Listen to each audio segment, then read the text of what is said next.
Hi friend, all education for you में आपका स्वागत है। आज हम बिहार फॉरेस्ट गार्ड का प्रैक्टिस सेट लेके आए हैं। इसमें हिंदी, जीके, साइंस सभी इसमें शामिल किए हैं इस वीडियो में, तो आप शुरू से लास्ट तक देखें। अगर आप इस चैनल पर नए हैं तो आप इसको सब्सक्राइब करें और लाइक करें। तो चलिए स्टार्ट करते बिना देरी किए। फर्स्ट क्वेश्चन है, जिस पर कोई लांछन ना लगा हो उसे क्या कहते हैं? ये हिंदी का है। जिस पर कोई लांछन ना लगा हो तो उसे निष्कलंक कहते हैं। जिस पर लांछन कोई नहीं लगा हो उसे निष्कलंक कहते हैं। नेक्स्ट है, हर काम को देर से करने वाला। हर काम को देर से करने वाला को क्या कहते हैं? तो वो दीर्घसूत्री कहते हैं हर काम को देर से करने वाला को। ये अनेक शब्द के एक शब्द है। चलिए स्टार्ट करते हैं। ये मुहावरा है। मुहावरा का 2 क्वेश्चन मुहावरा के भी लिए हैं इसमें। कान देना का आंसर हो जाएगा इसका ध्यान देना। नेक्स्ट है, खेत आना का मुहावरे का अर्थ है युद्ध में शहीद हो जाना। खेत आना का मुहावरा का अर्थ है युद्ध में शहीद हो जाना। चलिए नेक्स्ट है, ये समास का 2 प्रश्न भी लिया है। सिर तोड़ कौन सा समास है? तो ये होगा तत्पुरुष समास। सिर तोड़ ये तत्पुरुष समास है। ये दोपहर कौन सा समास है? ये द्विगु समास है। द्विगु समास उसे कहते हैं जिसमें संख्या बताता है। दोपहर, त्रिशूल, षष्ठभुज, पंचभुज, इस तरह का है द्विगु समास हो जाएगा। तो दोपहर द्विगु समास है। नेक्स्ट है, इसमें सही शब्द का चयन करना है। दृष्टा किस तरह का लिखा हुआ सही? तो इसका आंसर ए होगा दृष्टा, इस तरह का लिखा गया है। इसमें है 8वां नंबर रुग्ण किस तरह का, कौन सा सही है इसमें से 4 में से? तो रुग्ण ये बी सही है, रुग्ण।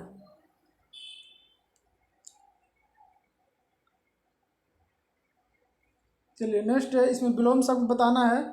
कृपण का विलोम शब्द क्या है? तो कृपण का हो जाएगा दानी। कृपण का विलोम शब्द दानी। नेक्स्ट क्षणिक का विलोम शब्द। तो क्षणिक का विलोम शब्द हो जाएगा शाश्वत है क्षणिक का विलोम शब्द। चलिए अब सामाजिक विज्ञान आ गया है जीके। नेक्स्ट हिमालय शिखर पर विजय प्राप्त करने वाली प्रथम महिला कौन थी? हिमालय शिखर पर विजय प्राप्त करने वाली प्रथम महिला है बछेंद्री पाल। तो इसको आप याद रखेंगे। नेक्स्ट हिमालय की सबसे ऊंची चोटी पर चढ़ने वाले प्रथम भारतीय। तो हिमालय पर सबसे ऊंची चोटी पर चढ़ने वाले शेरपा तेंजिंग नोरगे हो जाएगा इसका आंसर। नेक्स्ट नौसेना का पूर्वी कमान कहाँ है? तो है विशाखापट्टनम में नौसेना का पूर्वी कमान। नेक्स्ट सदाबहार वन पाए जाते हैं। तो सदाबहार वन हिमालय क्षेत्र में पाए जाते हैं। इसको आप याद रखेंगे। नेक्स्ट कोणार्क का किस लिए प्रसिद्ध है? कोणार्क किस लिए प्रसिद्ध है? तो वो सूर्य मंदिर के लिए प्रसिद्ध है जो उड़ीसा राज्य में है। नेक्स्ट भारत का सबसे ऊंचा बांध है टिहरी बांध। भारत का सबसे ऊंचा बांध। पश्चिम बंगाल की सीमाएं कितनी देश के साथ लगती है? तो पश्चिम बंगाल की सीमा 3 देश के साथ लगती है, नेपाल, भूटान और बांग्लादेश। इसको आप याद रखेंगे। नील नदी का देन किसे कहते हैं? तो नील नदी का देन मिस्र को कहते हैं। नेक्स्ट उड़ीसा के पूर्व राजधानी कहाँ थी? तो उड़ीसा के पूर्व राजधानी कटक थी, जो अभी भुवनेश्वर में है, वो पहले कटक थी। रेशम का सर्वाधिक उत्पादन किस राज्य में होता है? तो रेशम कर्नाटक में होता है। रेशम का उत्पादक सबसे ज़्यादा है। इसको याद रखेंगे। नेक्स्ट निम्नलिखित में से कौन सा दक्षिण भारत का हिल स्टेशन है? तो हो जाएगा खंडाला दक्षिण भारत का हिल स्टेशन है। नेक्स्ट रेलवे डीजल इंजन का कारखाना कहाँ स्थित है? डीजल इंजन तो हो जाएगा बनारस में, वाराणसी में इसका रेलवे डीजल इंजन का कारखाना है। नेक्स्ट उड़ीसा निम्न में से सबसे ज़्यादा किस चीज़ का पैदावार करती है? उड़ीसा तो हल्दी का सबसे ज़्यादा पैदावार करती है। 4 ऑप्शन में से हल्दी का सबसे ज़्यादा पैदावार करती है। नेक्स्ट तलचर किस खनिज के लिए प्रसिद्ध है? तलचर कोयला के लिए प्रसिद्ध है तलचर। तो इसको भी याद रखेंगे। नेक्स्ट खेल के क्षेत्र में दिया जाने वाला सर्वश्रेष्ठ पुरस्कार कौन सा है? तो खेल के क्षेत्र में पूछ रहा है तो ये राजीव गांधी खेल रत्न पुरस्कार हो जाएगा। ये द्रोणाचार्य पुरस्कार ये कोच के लिए दिया जाता है। इसको भी याद रखेंगे। नेक्स्ट है संयुक्त राष्ट्र संघ यूएनओ का मुख्यालय कहाँ है? तो ये जगह न्यूयॉर्क में संयुक्त राष्ट्र संघ का मुख्यालय है। नेक्स्ट, पूर्वी घाट की सबसे ऊंची चोटी कौन है? पूर्वी घाट की सबसे ऊंची चोटी कौन है? तो वह होगा महेंद्रगिरी। नेक्स्ट, फतेहपुर सीकरी को किसने बसाया? तो जगह अकबर ने फतेहपुर सीकरी को बसाया था। नेक्स्ट, निम्नलिखित में से कौन एक बरसाती नदी है? तो ब्यास एक बरसाती नदी है, तो इसको आप याद रखेंगे। नेक्स्ट, श्री सेलम परियोजना किस नदी पर बना है? श्री सेलम परियोजना किस नदी पर बना है? तो वह कृष्णा नदी पर, श्री सेलम कृष्णा नदी पर बना है। नेक्स्ट, सर्वाधिक दिनों तक आंधिच में रहने वाला विश्व रिकॉर्ड किसने बनाया? सर्वाधिक दिनों तक आंधिच में रहने वाला विश्व रिकॉर्ड बनाया है वो सुनीता विलियम्स है, सबसे ज़्यादा दिन तक रहा था, तो इसको आप याद रखेंगे। भारत में सबसे ज़्यादा वर्षा किससे होती है? क्षेत्र बताना है, तो दक्षिण पश्चिम मानसून से सबसे ज़्यादा वर्षा होती है, तो इसको आप याद रखेंगे। नेक्स्ट, सांडों की लड़ाई किस देश के राष्ट्रीय खेल है? तो स्पेन के सांडों की लड़ाई स्पेन देश की राष्ट्रीय खेल है। नेक्स्ट, निम्न में से इस्पात कारखाना कहाँ है? तो इस्पात का राउरकेला में है इसका इस्पात का कारखाना। नेक्स्ट, बीबी का मकबरा कहाँ है? तो वह है औरंगाबाद में बीबी का मकबरा। नेक्स्ट, बालू की भव्य आकृति का निर्माण निम्न में से कौन से लिए प्रसिद्ध है? तो सुदर्शन पटनायक है जो बालू की भव्य आकृति के लिए प्रसिद्ध है। नेक्स्ट, विश्व के क्षेत्रफल का कितना प्रतिशत भाग भारत के पास है? क्षेत्रफल का कितना प्रतिशत भाग भारत के पास है? वो 2.42% भारत के पास है। विजयवाड़ा किस नदी के किनारे बसा है? तो विजयवाड़ा कृष्णा नदी के किनारे बसा है जो आंध्र प्रदेश में है, इसको याद रखेंगे। सिमलीपाल मुक्ता किस वन जीव अभयारण्य के लिए प्रसिद्ध है? सिमलीपाल वो हाथी के लिए प्रसिद्ध है जो उड़ीसा में है। सिमलीपाल उड़ीसा राज्य में है जो हाथी के लिए प्रसिद्ध है। भारत में सबसे कम वन क्षेत्र वाला राज्य कौन सा है? सबसे कम वन तो हरियाणा में, और सबसे ज़्यादा वन पूछा तो वो जगह एमपी में, इसको भी याद रखेंगे। भारत में सबसे ऊंचा दरवाज़ा तो वो जगह बुलंद दरवाज़ा, जो आपको पता होगा। विश्व की सबसे लंबी नदी कौन सी है? वो नील नदी, इसको भी याद रखेंगे। अंतर्जलीय मत्स्य उत्पादन किस राज्य में सबसे ज़्यादा होता है? वो पश्चिम बंगाल में मत्स्य उत्पादन या मछली का उत्पादन पश्चिम बंगाल सबसे ज़्यादा है। फिर दूसरा सबसे बड़ा महाद्वीप कौन सा है? पहला एशिया है, तो दूसरा पूछ रहा है इसमें, दूसरा जगह अफ्रीका, इसको याद रखेंगे। नंदनकानन अभ्यारण्य किस लिए प्रसिद्ध है? तो वह सफ़ेद चीता के लिए नंदनकानन अभ्यारण्य प्रसिद्ध है जो उड़ीसा राज्य में है, तो इसको भी याद रखेंगे। सवाना घास का मैदान कहाँ है? तो वो अफ्रीका में है सवाना घास का मैदान, इसको भी याद रखेंगे। चिल्का झील कहाँ है? तो चिल्का झील ये उड़ीसा में है, खारे पानी का झील चिल्का झील, इसको भी याद रखेंगे। भारत में सर्वाधिक लंबी तटरेखा वाला राज्य कौन सी है? तो गुजरात सबसे ज़्यादा तटरेखा वाला राज्य है। भारत में निम्न राष्ट्रपति निर्विरोध चुने गए कौन सा है? वो नीलम संजीव रेड्डी है जो राष्ट्रपति निर्विरोध चुने गए थे। बौद्ध मठ का सबसे प्राचीन स्तूप कौन सा है? बौद्ध मठ का सबसे प्राचीन स्तूप कौन सा है? वो सारनाथ हो जाएगा, इसको भी याद रखेंगे।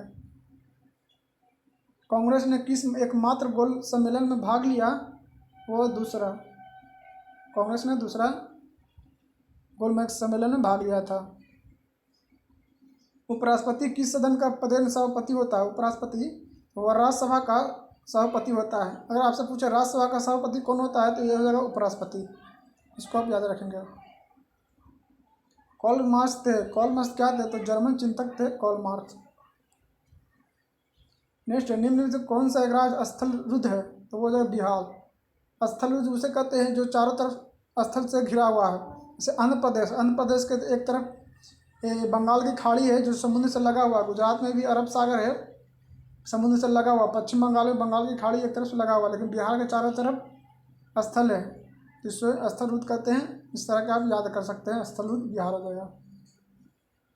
विश्व में किस देश को चीनी का कटोरा कहा जाता है? तो वो जो क्यूबा। अगर भारत से पूछे तो वो हो जाएगा यूपी हो जाएगा भारत में चीनी का कटोरा, और विश्व में क्यूबा। चलिए अगला क्वेश्चन सामान्य विज्ञान से आ गया है। तो ऑक्सीजन की खोज किसने किया था? तो ऑक्सीजन की खोज प्रिस्टल ने किया था। नेक्स्ट है भाप इंजन का आविष्कार, तो जेम्स वाट, भाप इंजन जेम्स वाट।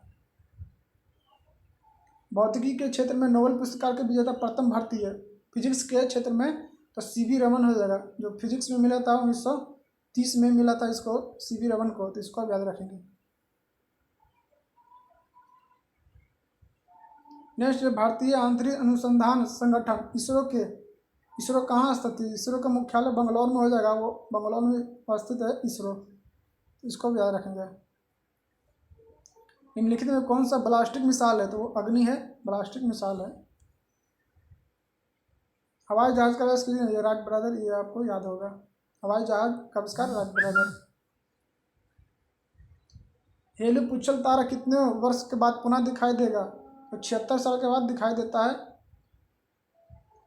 ये हेलु पुच्छल तारा 76 साल के बाद दिखाई देता है। ग्रीन हाउस गैस किस पदार्थ का बना होता है? तो वो कांच का बना होता है, ग्रीन हाउस गैस। शरीर के किस भाग में पित्त का निर्माण होता है? तो पित्त का निर्माण हो जाएगा यकृत में, पित्त का निर्माण यकृत में होता है, इसको आप याद रखेंगे। मियादी बुखार यानी टाइफाइड इसे कहते हैं, मियादी बुखार को। और शरीर के मुख्य रूप से प्रभावित होने वाला अंग कौन सा है? जो प्रभावित करता है टाइफाइड, वो आंत को प्रभावित करता है, टाइफाइड, इसको आप याद रखेंगे, जो मियादी बुखार भी कहते हैं। शरीर में रुधिर का भंडार कौन सा है? तो हो जाएगा तिल्ली, शरीर में रुधिर का भंडार तिल्ली है। नेक्स्ट है मानव शरीर में प्रति मिनट हृदय की धड़कन होती है, 1 मिनट में कितना धड़कता है? तो हो जाएगा 70 से 72 बार 1 मिनट में ये धड़कता है। मनुष्य के शरीर में कुल हड्डियों की संख्या कितनी है? ये आपको याद रहेगा 206। कौन सा विटामिन दूध में नहीं पाया जाता? तो विटामिन सी दूध में नहीं पाया जाता है, एक खट्टा में पाया जाता है, इसको भी याद रखेंगे। मानव कोशिका में कितने क्रोमोसोम होते हैं? तो हो जाएगा 46। अगर जोड़ा में पूछे तो हो जाएगा 23, और कुल टोटल है क्रोमोसोम की संख्या 46, इसको भी याद रखेंगे। टेलीफोन का आविष्कार किसने किया? तो ग्राहम बेल, ये आपको याद होगा। सूर्य का प्रकाश पृथ्वी किस प्रक्रिया से पृथ्वी तक पहुंचता है? सूर्य का प्रकाश है, मान लीजिए सूर्य है, इसका प्रकाश पृथ्वी तक किस प्रक्रिया से पहुंचता है? तो इस जगह विकिरण, इसको विकिरण कहते हैं। सूर्य का प्रकाश जो पृथ्वी तक पहुंचता है उसको विकिरण कहते हैं। इस प्रकार विद्युत चुम्बक बनाने के लिए सामान्यतः किस धातु का प्रयोग किया जाता है? वो जगह नरम लोहा का, इसको चुंबक बनाने के लिए प्रयोग किया जाता है। नेक्स्ट ध्वनि की गति से अधिक होती है, ध्वनि की गति सबसे ज़्यादा ठोस में होता है, ये आपको याद रखना है, ठोस में होता है। इसमें जो ठोस कौन सा? लोहा सबसे ज़्यादा है, ये लोहा हो जाएगा। इस्पात दे लेगा तो इस्पात हो, सबसे ठोस देखना है, ठोस में सबसे ज़्यादा होता है। निर्वात में ये वायु ध्वनि नहीं चलता है, निर्वात में, इसको आप याद रखेंगे। शून्य का आविष्कार किसने किया था? वो भारतीयों ने किया था शून्य का आविष्कार। गोबर गैस का मुख्य घटक क्या है? तो वो मीथेन हो जाएगा, गोबर गैस का मुख्य घटक मीथेन है। खाने के नमक का रासायनिक नाम? तो खाने का नमक का रासायनिक नाम है NaCl, सोडियम क्लोराइड। तो सोडियम क्लोराइड, ये बी आंसर है, सोडियम क्लोराइड, इसका रासायनिक सूत्र NaCl। निम्नलिखित से कौन सा उत्कृष्ट या नोबेल गैस नहीं है? तो नोबेल गैस उसे कहते हैं ये पीरियोडिक टेबल में 18वें ग्रुप को में जो भी आता है उसे नोबेल गैस कहते हैं। जैसे रेडॉन हो गया, आर्गन हो गया, नियॉन हो गया, इस तरह का 18वें ग्रुप में नोबेल गैस करते हैं। इसमें पूछता कौन सा नहीं है? तो ब्रोमीन, ब्रोमीन है, ये 17वां ग्रुप का है, जिसे हैलोजन कहते हैं, 7वां ग्रुप का पीरियोडिक टेबल का हैलोजन, ब्रोमीन, क्लोरीन, ऐसे। ये इसका आंसर ये जगह नोबेल गैस कौन सा नहीं है? तो ब्रोमीन। लोहे का सर्वाधिक शुद्ध रूप कौन सा है? पिटवा लोहा, क्योंकि इसमें कार्बन की मात्रा सबसे कम होता है पिटवा लोहा में, इसे सबसे ज़्यादा शुद्ध होता है। कच्चे फलों को पकाने के लिए किस गैस का प्रयोग किया जाता है? वो एसिटिलीन, कच्चे फलों को पकाने के लिए एसिटिलीन गैस का प्रयोग किया जाता है, इसको आप याद रखेंगे। नेक्स्ट है आर्यभट्ट उपग्रह का परीक्षण कहाँ से कराया गया था? तो वो था सोवियत संघ, सोवियत संघ मतलब रूस से कराया गया था आर्यभट्ट का परीक्षण। इन धनुष के किनारे का रंग कौन सा होता है? तो बैगनी और लाल, जैसे 7 रंग का होता है, मान लीजिए ये इस तरह का है, तब सबसे ऊपर में बैगनी, उसके बाद लाल, तो बैगनी और लाल हो जाएगा इसका आंसर। नेक्स्ट, ऊर्जा का मात्रक वही होता है जो होता है कार्य का। ऊर्जा का मात्रक जैसे जूल होता है तो कार्य का मात्रक भी जूल होता है, उसको भी याद रखेंगे।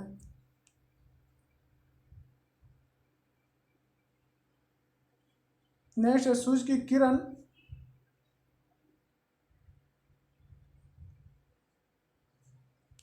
ये देखिए। नेक्स्ट है